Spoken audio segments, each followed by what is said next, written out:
नाशिकमध्ये छगन भुजबळांचे लागले बॅनर। सत्ता स्थापनेच्या आधीच नाशिकमध्ये बॅनरबाजी, भावी पालकमंत्री असा बॅनरवर उल्लेख।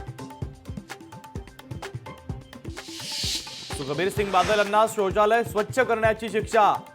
अकाल तख्त कडून सुखबीर सिंग यांना धार्मिक शिक्षा जाहीर, तर राम रहीमला माफी दिल्यानं अकाल तख्त कडून शिक्षा। छत्रपती संभाजीनगरमध्ये आनंद दिघेंच्या पुतळ्याचं काम ठाकरेंच्या सेनेनं रोखलं। वेदांत नगरमध्ये कुणाचं स्मारक उभारलं जाणार? बाळासाहेब ठाकरे की आनंद दिघे, याकडे सर्वांचं लक्ष।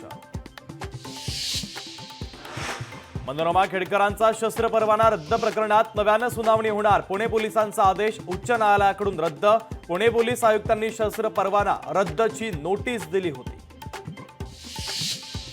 दिल्लीमध्ये 98वे अखिल भारतीय मराठी साहित्य संमेलन होणार। शरद पवार संमेलनाचे स्वागताध्यक्ष। 21 ते 23 फेब्रुवारी 2025च्या दरम्यान मराठी साहित्य संमेलन। आधार केंद्रातून नागरिकांची लूट। केंद्र चालकाकडून नागरिकांना 100 ते 200 रुपयांची मागणी। नागरिकांकडून केंद्र चालकांवर कारवाईची मागणी।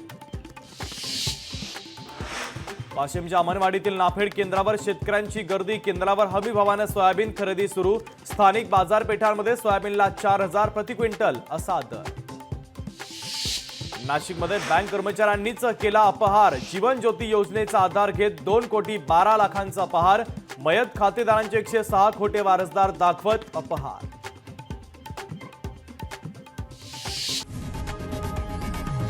लोकशाही मराठी ऐका, पहा, जागरूक रहा।